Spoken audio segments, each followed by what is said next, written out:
Namaskaram. To register for our upcoming residential retreat with practices designed by Sadhguru, you can click on the link in the description below or contact +91 6366 852 888. The word yoga means union. To be in yoga means to experience the oneness of the existence. May you know yoga. This means may you know the union with everything.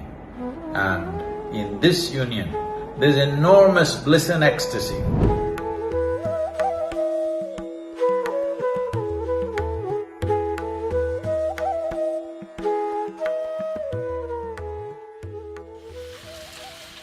You must understand that to be in yoga is the destination. But somewhere along the way, the process itself got named as yoga. The process has many names, which has kind of sunk into the background. What is destination has become the name of the process today. So if you bend and twist your body, we would call those asanas, but today that is yoga. Like this, various processes. In fact, 112 basic ways, but millions of tools which have evolved out of these fundamentals. Every one of them today is known as yoga. It's like if you go to the private bus station in Coimbatore, you'll see somebody will be saying, Bangalore, Bangalore, Bangalore. You say, where? He'll show you the bus. He means this bus goes to Bangalore. But when he says Bangalore, Bangalore, Bangalore, if you say Bangalore, where Bangalore? It's Bangalore, the bus. So the vehicle has become Bangalore. Just like that, the vehicle or the tools have become yoga.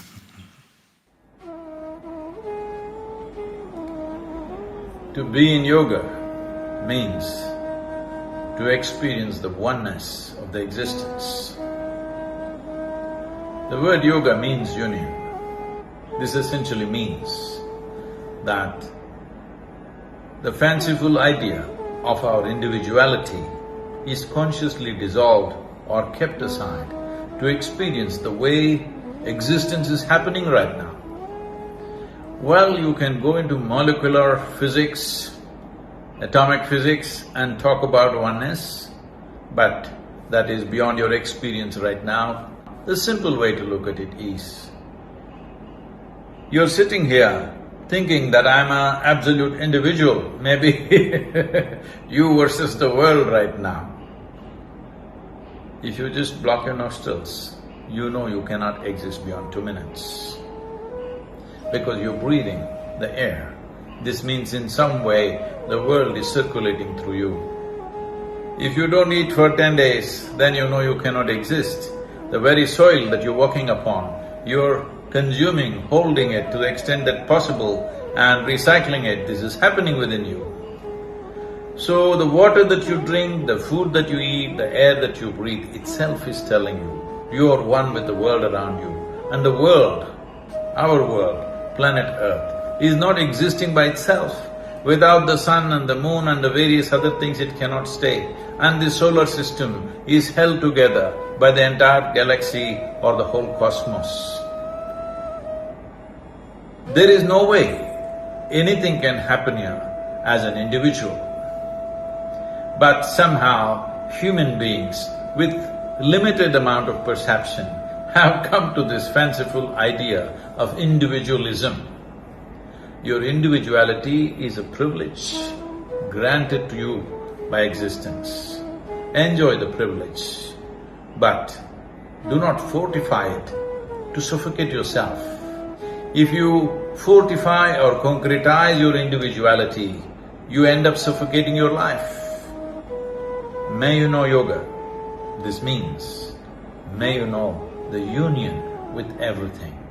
And in this union, there's enormous bliss and ecstasy. Well, when you feel one with something, you eat a mango fruit, and if it's very sweet to you and you feel one with it, well, there is joy. You fall in love with somebody, for a few moments if you feel one with them, well, there is great joy.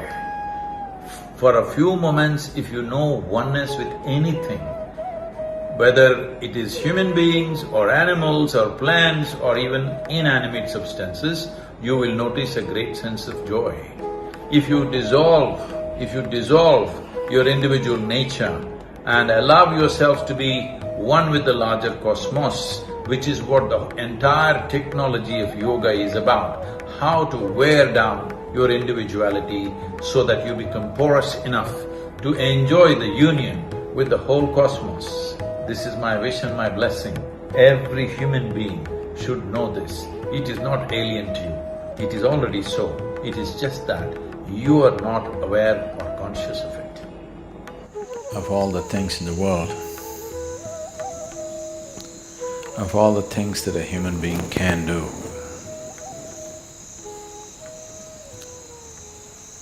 why yoga?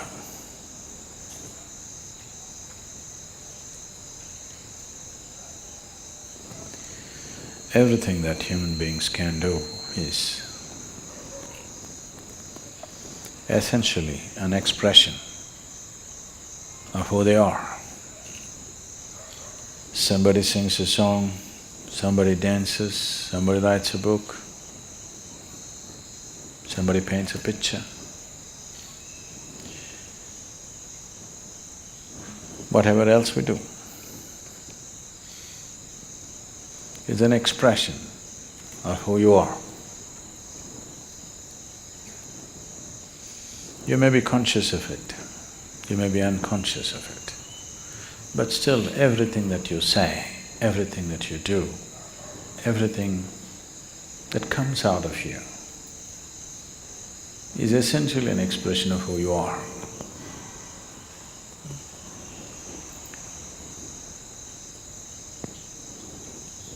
So yoga, in that way, is diametrically opposite to this, because it's not an expression of who you are. It's about determining as to who you are. It's about determining as to what you want to be. Changing the very fundamentals of one's existence. Today, there is substantial medical and scientific evidence to show that the very fundamentals of the activity of your brain, your chemistry, even your genetic content can be changed by practicing different systems of yoga.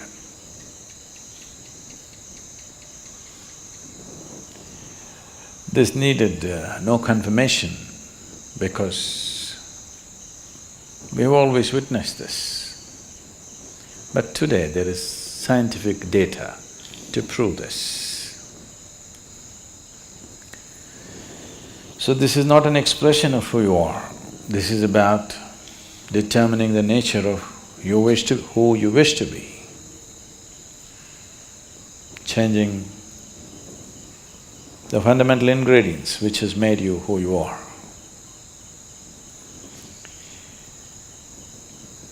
So yoga as a system needs much more involvement than any other things that any other forms of things that we do, which are merely an expression of who we are. If you find full expression through any particular activity, it may also leave you somewhat transformed. If you cook with all your heart, some transformation may happen. Yes, taking care of a cow can change your life, you know. If you sing with all your heart, some transformation may happen. If you dance with all your heart, some transformation may happen.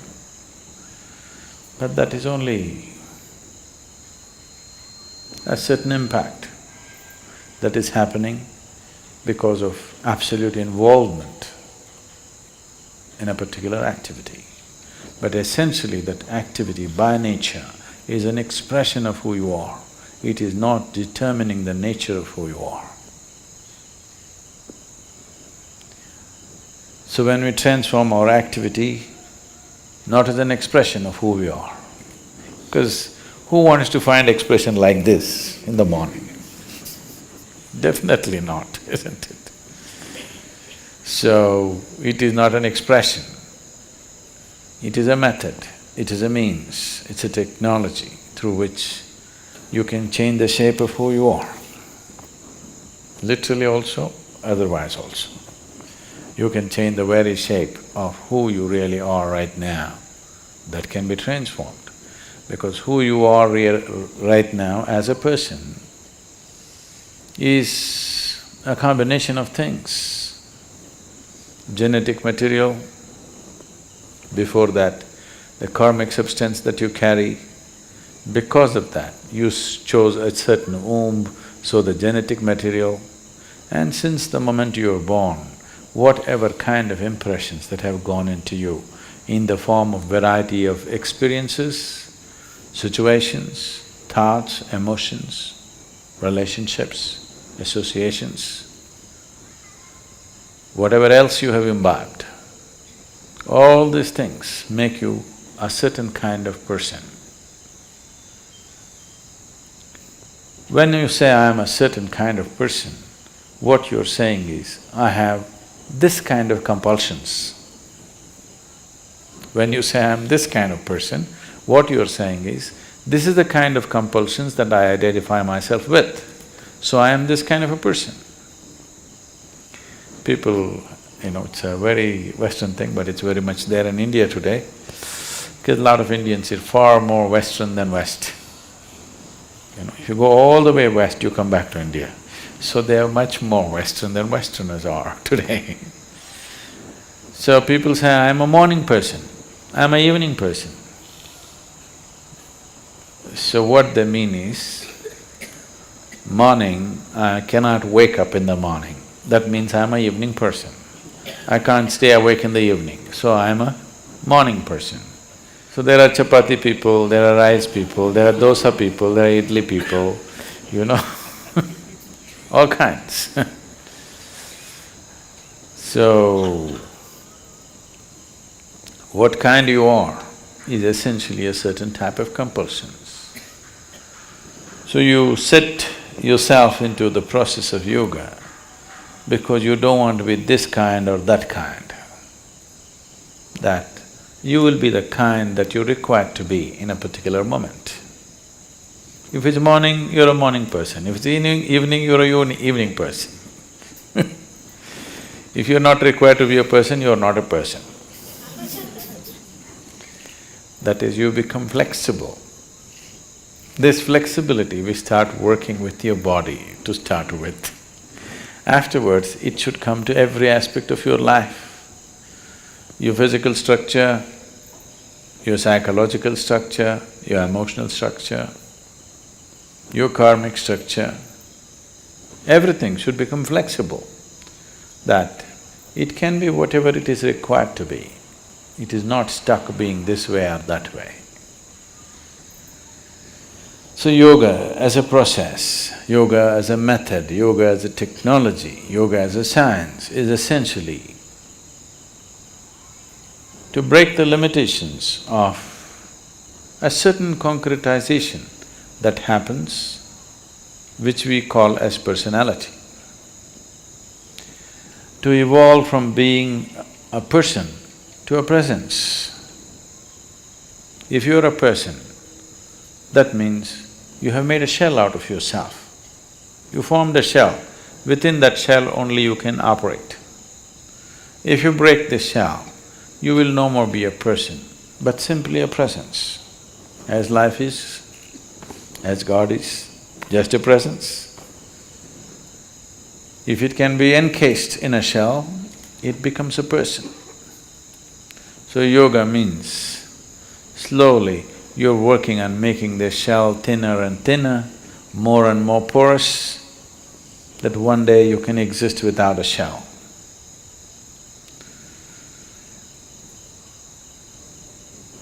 So essentially, in your experience, yoga means morning.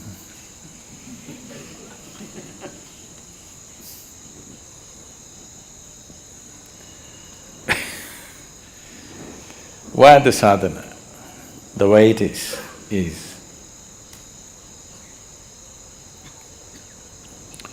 all aspects of physicality are cyclical in the universe.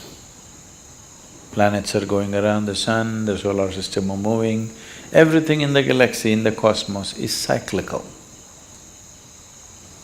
The more and more you're identified with your physical system, the more and more cyclical you are also. Your experiences are cyclical, the process of life is cyclical. If you watch carefully enough, even the situations that you face in your life come in cycles. So yoga means, on one level, to break the cycle of life. What is a circle right now, we want to open it up and make it a straight line. Because if you're going in circles, if I say you're going in circles, what does it mean to you? You're not going anywhere. It just gives you an impression that you're going somewhere, but you're not really going anywhere, you're going through the same thing again and again. So yoga means to open up the circle and stretch it out like a straight line, that if you follow the line, you go somewhere, you're not going round and round. Nature is not going to release you so simply. You have to work at it and work at it and work at it. Otherwise, you must be happy doing the circle. A circle also can be described as a circus. If you become conscious, the whole thing looks like a circus. If you are not conscious, you can only see 3 feet in front of you, then it's all real. If you can see the whole circle of your life, suddenly it becomes like a circus. Once you realize it's a circus, you don't want to go through the circus again and again. Only if your vision is too limited, you can see only 3 feet in front of you, everything is real for you. If you open up and see the whole circle, the way you're going, it looks like a circus and definitely you don't want it to continue forever, you want to do something about it. So these cycles, these repetitive cycles of compulsiveness is coming because there are various types of memories in the system. Memories, karmic memories, information essentially means memory, isn't it? It is the foundations of information that we carry which has constructed this body the way it is. To live in it and not to be off it will not come easy. I'm not saying it's difficult, but it needs to be worked at. The sadhana is just about this. However simple the sadhana is, every day if it is worked at, slowly one can see a certain level of freedom happening within you step by step, maybe inch by inch, maybe micromillimeter by micromillimeter, but nobody can say it is not releasing you. It will slowly release you. If you want to go rapidly, a lot more to do. You don't mind going slowly, something to do. Pranams, Sadhguru. I get up at 6 a.m. I'm sorry? I get up at 6 a.m. Hurry cooking. Get the children ready. Start by 8:30 a.m. to the office. Back from the office by 6:30. Then freshening up the children, myself, prayer, cook food, homework, sleep. In this hectic schedule, where can I fit yoga in my life? Now, you get up at 6 o'clock and whatever time you go to bed, you have a busy day. Where's the time for yoga? You have time to eat, you have time to gossip, You have time to work, you have time to take care of everything, but you have no time to take care of yourself. That's what you're telling me. Now, this attitude is like you try to act like a martyr all the time. I have no time for myself, I'm giving myself totally to everybody. What is it that you're giving? Your agitations, irritations, your anxieties, passing it on to children, isn't it? If you're really concerned about your children, if you're truly concerned about your children, creating a joyful and loving atmosphere for their growth is most important. Not providing them shiny boots, not providing them better clothes, not providing them video games, not providing them something else is important. You creating an atmosphere of joy and love around them on a daily basis, moment to moment, is more important than all the nonsense that you're providing, isn't it so? Isn't it so? Yes or no? So what is your focus about life? If you're able to manage your work and your children, everything, do it. If you're unable to, do what you can do. Everybody can only do that much, isn't it? You want to do everything in the world, you will definitely go insane. How much you can do, each individual has to decide. Somebody may be able to get up at 6 o'clock and do all these things joyfully. Somebody else is not able to do. Accordingly, they have to adjust their life, isn't it? Now you have not gotten into all this, not because that's what you want to do, you are trying to be like somebody else. That's your whole problem. You want to have what other people have. You don't know whether you really need it or not. With all this work, what you have earned, your children, your husband, your wife or whatever, you are no more enjoying it. Then why do you need all this? All these things you created because you thought this is the source of your joy, isn't it? But right now, that has become the source of your anxiety and misery. Then you better look at the fundamentals of your life once again, isn't it? Isn't it so? You got educated, you found a job, you married, you produced children, all this why? Because you thought this is going to be the source of your happiness and well-being, isn't it so? But now that is taking your life. If it is so, you must look at it. One thing is, maybe if you're incapable of handling it, maybe you have to scale it down. If you're capable of enhancing your capabilities, you must do that. Now, if you invest, let us say, even 30 minutes a day into your yoga, you will see you will gain immensely, even in terms of time. One first thing that will happen is, your sleep quota will come down. Now if you're sleeping for 8 hours a day, that means 1/3 of your life you're sleeping it off, isn't it? 1/3 of your life you're just sleeping it off. If your body and your mind is more energized and active, your sleep quota will naturally come down. So if you gain 3-4 hours a day, just in terms of wakefulness, that's a huge thing, isn't it? Apart from that, if your body and mind was more organized, you would see. What I have found with people is, with simple process of yoga, within 6 to 8 weeks, lot of them, their level of performance becomes such. What they were doing in 8 hours, they're very easily able to do it in 3 to 4 hours. Simply because if you observe yourself through the day, suppose we take a video of your whole day without you being aware of it, you will notice how much unnecessary movement and unnecessary words and unnecessary activities are happening in your life. You must do it one day. Please hire a video cameraman and ask him to shoot you without you knowing about it. You will see how many unnecessary things you're doing in a day. If your mind became more organized, these unnecessary words, these unnecessary actions, these unnecessary things will disappear. Once they go away, you have lot of time, you have 24 hours to live, you know. Now, we don't have to make this into 26 hours, 24 hours are enough. We can do a lot in 24 hours. If we are organized and focused human beings, we can do plenty in 24 hours' time. If you're disorganized and unfocused, You think there is no time. Most of you are not busy, you're just preoccupied, aren't you? Isn't it so? Isn't it so?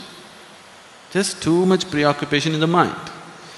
So, whoever the lady, please invest this half an hour a day. Get up at 5:30, okay? And you will see, suddenly the quality of your life will be very different. Don't go on with this argument, I have no time. Make time and see, it'll make a huge difference.